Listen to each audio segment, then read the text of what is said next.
জয় শিব শম্ভু, জয় মা তারা। নমস্কার দর্শক বন্ধু, আমি জ্যোতিষী শ্রী রাজা ভট্টাচার্য আবারও আপনাদের সামনে এসেছি একটা শুভ বার্তা নিয়ে। আজকের প্রসঙ্গ, পরের জন্মে আপনি কি হয়ে জন্মাবেন ভেবে দেখেছেন কখনো?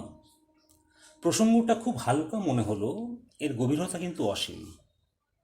সনাতন হিন্দু ধর্মগ্রন্থে মহর্ষি ব্যাসদেব তার মুখনিসৃত বাণীতে বলেন, যদি কোনো মনুষ্য বস্ত্র চুরি করে, অর্থাৎ জামা কাপড় চুরি করে, সেক্ষেত্রে সেই মনুষ্যকে পরের জন্মে টিয়া পাখি হয়ে জন্মাতে হবে এবং সেই টিয়া পাখি আজীবন খাঁচায় বন্দিরত অবস্থায় থাকতে বাধ্য হবে।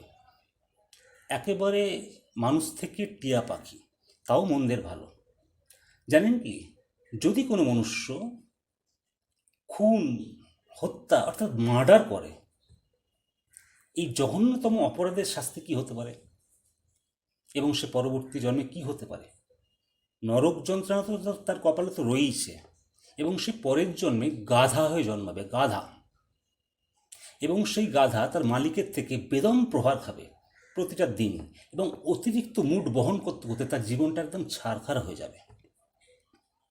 আরও অনেক কিছু জানাবো কি কি ধরনের পাপ করলে আমাদের পরিণতি কি হতে পারে, কি কি ধরনের পুণ্য কর্ম করলে, ভালো কর্ম করলে আমরা পরবর্তীকালে সৌভাগ্য নিয়ে জন্মগ্রহণ করতে পারবো, অথবা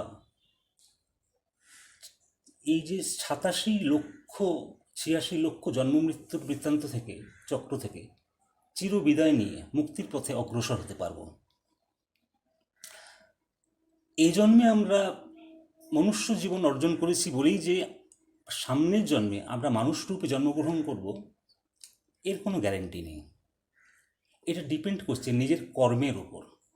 তবে একথা শাস্ত্রসম্মত যে আমরা বিগত বহু জন্ম ধরে পাপক্ষয় করতে করতে, অথবা শুধুমাত্র আগের জন্মে মানুষ রূপে প্রচুর পুণ্য কর্ম করে, তবেই আমরা কিন্তু এই জন্মে মানুষ রূপে জন্মগ্রহণ করার অধিকার প্রাপ্ত হয়েছি।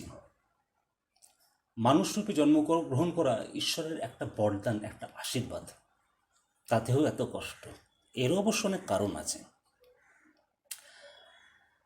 সভ্যতার পুণ্য লগ্ন থেকে পাপ পুণ্য ভিত্তিক মানুষ ইহকাল পরকাল বিষয়ক বিভিন্ন চিন্তাভাবনা করে আসছে।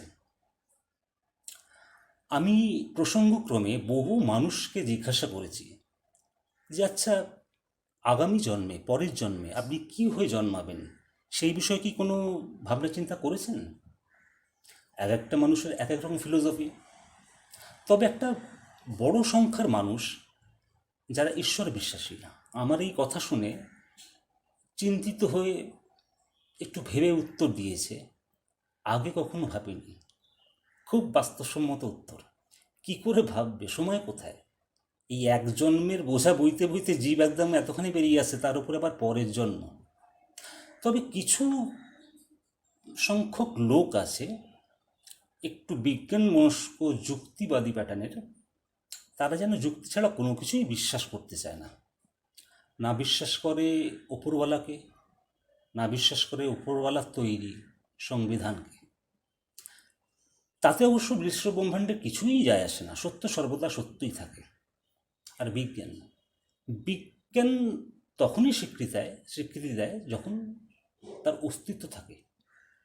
যার কোনো অস্তিত্ব নেই, বিজ্ঞান তাকে স্বীকৃতি দেয় না। তবে বেশ কয়েক দশক ধরে সারা বিশ্ব জুড়ে বহু বিজ্ঞানী এই আত্মার অস্তিত্বের প্রমাণের জন্য ব্যাপকভাবে রিসার্চ করে যাচ্ছে, বহু অনুসন্ধান, বহু রিসার্চ করে যাচ্ছে। অবশেষে অক্সফোর্ড বিশ্ববিদ্যালয়ের বিজ্ঞানী স্যার রোজার্স এবং অ্যারিজোনার বিজ্ঞানী স্যার স্টুয়ার্ট, এই দুজনে মিলে ফিজিক্সের কোয়ান্টাম থিওরির ওপর ডিপেন্ড করে তারা আত্মার অস্তিত্বের প্রমাণ জনসমক্ষে আনে। কীভাবে? তারা ফিজিক্সের কোয়ান্টাম থিওরির ওপর ডিপেন্ড করে তারা জানায়, এটা মানুষের ওপর রিসার্চটা করেছে। তারা বলছে মানুষের মৃত্যুর পর, প্রাণী তথা মানুষের মৃত্যুর পর আমাদের এই ব্রেন আছে, ব্রেনের মধ্যে প্রচুর কোষ আছে। এই কোষের মধ্যে অতি সূক্ষ্মভাবে স্থিত মাইক্রোটিউবিউল, এই মাইক্রোটিউবিউল ব্রেনে থাকা অবস্থায় যখন মানুষ মারা যায়, সে মাইক্রোটিউবুল বিভিন্ন ক্রিয়া বিক্রিয়ার মাধ্যমে মাইক্রো এনার্জিতে পরিণত হয়। আর এই মাইক্রো এনার্জি আস্তে আস্তে আস্তে আস্তে মানুষের মৃত্যুর পর ব্রেন থেকে বেরিয়ে, মস্তিষ্ক থেকে বেরিয়ে বিশ্বব্রহ্মাণ্ডে চলে যায়। কোথায় চলে যায় তার ব্যাখ্যা কিন্তু বিজ্ঞানে নেই। আর এই মাইক্রোটিউবুল এনার্জেটিক, এর ধ্বংস নেই, চোখে দেখা যায় না। আর আমাদের শাস্ত্র এই কথাটাই হাজার হাজার বছর আগে থেকে বলে দিয়েছে, আত্মা অবিনশ্বর, যার কোনো ধ্বংস নেই। আর এই আত্মা জীবদেহ থেকে বিচ্যুত হওয়ার পর একটা নির্দিষ্ট সময়ের ব্যবধানে একটা নতুন রূপ ধারণ করে। কি সেই রূপ, কি তার গতি প্রকৃতি, সেই সব জানানোর জন্যই তো আজকের এই প্রসঙ্গের অবতারণা। সাধারণত ভালো কিছু কর্ম করলে আমরা সেটা পুণ্যকর্ম বলি, আর খারাপ কিছু বললে বা করলে সেটা পাপকর্ম বলি। আসুন শাস্ত্রীয় মতে কি বলা হচ্ছে। যদি কোনো মনুষ্য ডাকাতির মাধ্যমে বলপূর্বক অপরের ধন অপহরণ করে, লুট করে, তাহলে সেই মনুষ্যকে নরকবাস করতে হয়। সেই মনুষ্যের মৃত্যুর পর তাকে সারমেয়াদন নামক নরকে নিক্ষেপ করা হয়। আর এই সারমেয়াদন নরক, এই নরকে 720খানা বড় বড় দাঁতওয়ালা বিশাল বিশাল কুকুর আছে। এই পাপীদের যখন এই নরকে নিক্ষেপ করা হয়, এই কুকুরেরা পাপীদের কামড়ে কামড়ে একদম অবস্থা খারাপ করে দেয়। যদি কোনো মানুষ মদ্যপান করে, মদ খায়, অর্থাৎ ড্রিঙ্ক করে, মৃত্যুর পর তার ঠাঁই হয় অয়প্পান নামক নরকে। আর এই নরকে নিয়ে এসে যমদূতেরা সেসব পাপীদের বুকের ওপর পা তুলে উত্তপ্ত তরল লোহা মুখের মধ্যে ঢেলে দেয়। নারীকে হিন্দু সমাজ বরাবরই প্রাধান্য দিয়ে এসছে। নারী শক্তিকে মাতৃশক্তি, দেবী শক্তি রূপে পুরুষেরা মান্যতা দিয়ে এসছে। তাই পরের হোক বা নিজের, কোনো নারীকেই অপমান করা যাবে না, মৌখিকভাবেও। যদি কোনো পুরুষ, যদি কোনো মানুষ কোনো নারীকে শুধু ভার্বালি, মুখের মাধ্যমে অপমান করে, তাহলে সেই মানুষের খুব অবস্থা খারাপ হয় এবং সে প্রথম জন্মে খ্যাঁকশিয়াল হয়ে জন্মায়, দ্বিতীয় জন্মে কুকুর, তৃতীয় জন্মে সাপ, চতুর্থ জন্মে শকুন হিসেবে জন্মায়। কিন্তু তার দর্শক বন্ধু, এই বর্তমান সামাজিক প্রেক্ষাপটে একটা পার্সেন্টেজের নারী, সবাই নয়, প্রত্যেকে নয়, কিছু সংখ্যক যারা স্বেচ্ছাচারে নেই, বিপদগামী নেই, তাদেরকে যদি মৌখিকভাবে কিছু শাসনের মাধ্যমে বলা হয়, তাহলে সেই পাপটা কি কতখানি বর্তায় সেটা ঈশ্বরই জানে। কিন্তু কোনো পুরুষ যদি কোনো নারীকে জোর জবরদস্তি সহবাস করে, ধর্ষণ করে, রেপ করে, তাহলে তো সেই মানুষের কপালে তো প্রচণ্ড দুঃখ আছে। মৃত্যুর পর নরক যন্ত্রণা তো তোর অবশ্যম্ভাবী, এবং তার পরের জন্মে, প্রথম জন্মে সে প্রথমে নেকড়ে হয়ে জন্মায়, দ্বিতীয় জন্মে শিয়াল, তৃতীয় জন্মে শকুনি, চতুর্থ জন্মে সাপ, পঞ্চম জন্মে সারস। এইভাবে পশুজনিতে জন্মগ্রহণ করতে করতে একদম বহুকালব্যাপী তাদের এভাবে কাটাতে হয়।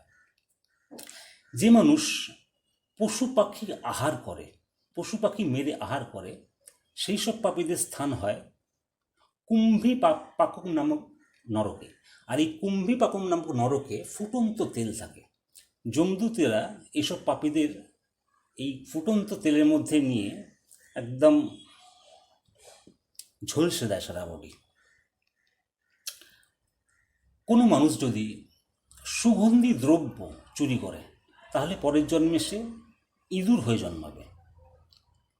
কোনো মানুষ যদি সোনা চুরি করে, তাহলে পোকা, এবং রূপো চুরি করলে পরের জন্মে সে পায়রা হয়ে জন্মাবে। নিজ কর্ম না করে কোনো মানুষ যদি পরের সম্পত্তিতে আজীবন ভোগ বিলাস করে কাটিয়ে দেয়, তাহলে এই পাপীকে পরের জন্মের আগেই রৌরব নামক নরকে এদের স্থান হয়। এবং এই রৌরব নামক নরকটা একদম পুরো সাপে পরিপূর্ণ, বিষধর সাপে পরিপূর্ণ। এই সাপেদের সঙ্গে এই পাপীদের বহুকাল ব্যাপী বসবাস করতে হয়। যে মানুষ ছল বল কৌশলে অন্যের সম্পত্তি হরণ করে, আত্মসাৎ করে এবং নিজের স্বার্থসিদ্ধির জন্যে সংসার করে, এই সকল মানুষদের অবস্থা খুবই খারাপ। এবং এই ধরনের মানুষদের মৃত্যুর পর যমলোকে নিয়ে গিয়ে যমদূতেরা বেদম প্রহার করে পিটিয়ে পিটিয়ে একদম ছাতু বানিয়ে দেয়। যে মানুষ গুরুজনদের অশ্রদ্ধা করে এবং ব্রাহ্মণদের হত্যার মতো জঘন্য পাপ করে, সেই সকল মানুষদের স্থান হয় কালসূত্রম নামক নরকে। আর এই নরকের মধ্যে কালসূত্রম নরকটা বিশাল বিশাল বড় তামার পাত্র আছে। এই তামার পাত্রের তলায় অগ্নি সংযোগ করা থাকে, প্রচণ্ড উত্তপ্ত। এই ধরনের পাপীদের নিয়ে এসে এই গরম তামার পাত্রের ওপর ছেড়ে দেওয়া হয়। তখন এই পাপীরা চিৎকার করতে করতে গরমে ক্ষুধায় তৃষ্ণায় দৌড়াতে থাকে, চিৎকার করে দৌড়াতে থাকে। এইভাবে চলতে থাকে দীর্ঘকাল ব্যাপী। যে মানুষ সৎ মানুষকে উৎপীড়ন করে, অত্যাচার করে এবং নিজের ক্ষমতা থাকা সত্ত্বেও গরিবদের সহযোগিতা করে না, সেই সকল মানুষের মৃত্যুর পর ঠাঁই হয় অন্ধকূপম নামক নরকে। আর এই অন্ধকূপম নামক নরকটা বিশাল একটা বড় কুয়ার মতন। আর এই কুয়ার তলায় বাঘ, ভাল্লুক, ঈগল, বিষধর সাপ, গিরগিটি, বিভিন্ন ধরনের বিষধর প্রাণী থাকে। যমদূতেরা যখন এই পাপীদের এই নরকের মধ্যে ফেলে দেয়, তখন এই বিষধর প্রাণীরা তাদের কামড়ে কুমড়ে একদম অবস্থা খারাপ করে দেয়। চলতে থাকে এইরকম ব্যাপার স্যাপার। যে সকল মানুষ নিজের খাদ্য আগত অতিথি, শিষ্য, শিশু, গুরুদেব এবং ঈশ্বরকে সম্প্রদান করে খায় না, অলংকার নষ্ট করে, পিতা এবং ব্রাহ্মণকে ঘৃণার চোখে দেখে, এই ধরনের মানুষের গতি হয় কৃমি ভোজনম নামক নরকে। আর এই কৃমি ভোজন নামক নরকটা একদম কেঁচোর মতন কৃমিতে পরিপূর্ণ। পাপীদের দীর্ঘকাল ব্যাপী এই কৃমি ভোজনম নরকে তাদের এই নরক জীবনটা অতিবাহিত করতে বাধ্য হয়। যে সকল রাজা, বর্তমান সময়ে অন্য রাজাই বলতে পারেন, এবং রাজকর্মচারী প্রজাদের পীড়ন করে, কষ্ট দেয়, এই সকল পাপীদের মৃত্যুর পর স্থান হয় শুকরমুখম নামক নরকে। শুকরমুখম এই নরকে নিয়ে গিয়ে যমদূতেরা তাদের পিটিয়ে পিটিয়ে ছাল, মাংস, চামড়া এক করে দেয়। যদি কোনো সন্তান তার মাতা পিতাকে কষ্ট দেয়, পরের জন্মে সে কচ্ছপ রূপে জন্মগ্রহণ করে এবং 120 বছর কষ্ট অতিবাহিত করতে বাধ্য হয়। যদি কোনো মানুষ অকৃতজ্ঞ হয়, উপকার নিয়ে ভুলে যায়, জীবনের শেষে তার তো নরক যন্ত্রণা আছেই এবং তাকে পরের জন্মে বিছে রূপে জন্মগ্রহণ করতে বাধ্য হবে। জানি না মানুষের কাছে কতখানি গ্রহণযোগ্য এই পাপ পুণ্যে সম্বলিত চিরসত্য এই জন্মান্তরবাদ। তবে সাধারণ মানুষের পক্ষে এর ব্যাখ্যা করা একবারেই অসম্ভব। তবে অনুভব অবশ্যই করা যায়। এটা কোনো সাহিত্যিকের রচিত কোনো সাহিত্য নয়, এটা স্বয়ং ঈশ্বর এবং তার দ্বারা প্রেরিত দেবদূতের মুখনিসৃত সতর্কতা, যা ত্রিকালোক্য মুনি ঋষি যোগীর দ্বারা শ্লোক আকারে আজও শাস্ত্রে লিপিবদ্ধ। আর আমি যদি ঈশ্বরে অবিশ্বাসী নাস্তিক হতাম, তাহলেও এই কনসেপ্টটা, এই সিস্টেমটাকে অবমাননা করতাম না।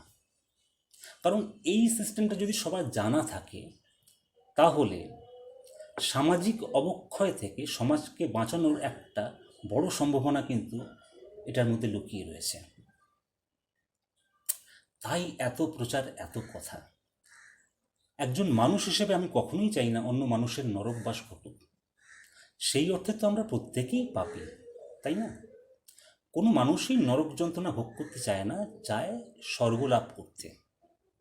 আর ঈশ্বরের তৈরি সংবিধানে এরকম ধরনের ব্যাপার স্যাপারও আছে, তবে সেটা এমনি এমনি পাওয়া যায় না। ঈশ্বরের শরণাপন্ন হয়ে তার নির্দেশিত পথে সৎকর্ম, ভালো কর্ম করলে তবেই সেটা পাওয়া যায়। সেটা করলে তবে ইহজন্ম এবং পরজন্ম দুক্ষেত্রেই সুখ লাভ করা যায়। কী সেই কর্ম? কোনো পাপকর্মের সঙ্গে যুক্ত না থেকে যে মনুষ্য পূর্ণিমা, একাদশী ব্রত নিষ্ঠার সঙ্গে পালন করে, শিবরাত্রে রাত জেগে দেবাদিদেবের আরাধনা উপবাস করে যদি করতে পারে এবং রুদ্রাক্ষ মরায় তার যদি জপ করে, তাহলে পাপ নিঃশেষ হয়, পাপ মুক্তি ঘটে। নিয়মিত গীতা পাঠ শুধু মুখস্থ নয়, আত্মস্থ করে তাঁর পায়ে যদি নিজেকে শরণাপন্ন করা হয়, সেক্ষেত্রে পাপ মুক্তি ঘটে। বিভিন্ন তীর্থস্থান দর্শন, পুণ্য স্নানে পাপ মুক্তি ঘটে। এছাড়াও আরও অনেক ব্যাপার আছে, তবে ঈশ্বরের নির্দেশিত সর্বোত্তম কর্ম হল সমগ্র জগতের মঙ্গল সাধনা করা। পশু পাখি গাছপালা জাতপাত সব কিছু নির্বিশেষে নিঃস্বার্থভাবে উপকার করা। উপকার বহু রকম হতে পারে। আপনি আপনার সামর্থ্য অনুসারে সমাজের পাশে দাঁড়ান। উদাহরণস্বরূপ বলা যায় যে পুরাণে উল্লেখিত অন্নদান, বস্ত্রদান, শিক্ষাদান, অভয়দান এবং ধনদান, এই 5টি কর্ম হল পুণ্যকর্ম। দর্শক বন্ধু, আগের জন্মে আপনি কি হয়ে জন্মেছিলেন বা আগামী জন্মে আপনি কি হয়ে জন্মাবেন, এত কথা না ভাবলেও চলবে। তবে এই কথা বাস্তব সত্য যে এই জন্মে আমরা মানুষরূপে জন্মগ্রহণ করতে পেরেছি। এটা একটা ঈশ্বরের বড় আশীর্বাদ, একটা বড় সুযোগ। তাই এই সুযোগের অপব্যবহার না করে আমরা যদি নিজ কর্মের সাথে সাথে তার শরণাপন্ন হয়ে নিয়মিতভাবে পুণ্যকর্ম যদি ননস্টপ চালিয়ে যেতে পারি আজীবন, তাহলে তো এ জন্মে তো অবশ্যই পরজন্মেও আমাদের সৌভাগ্য লাভ নিশ্চিত। ঈশ্বর আমাদের সকলের মঙ্গল করুক। ভালো থাকবেন।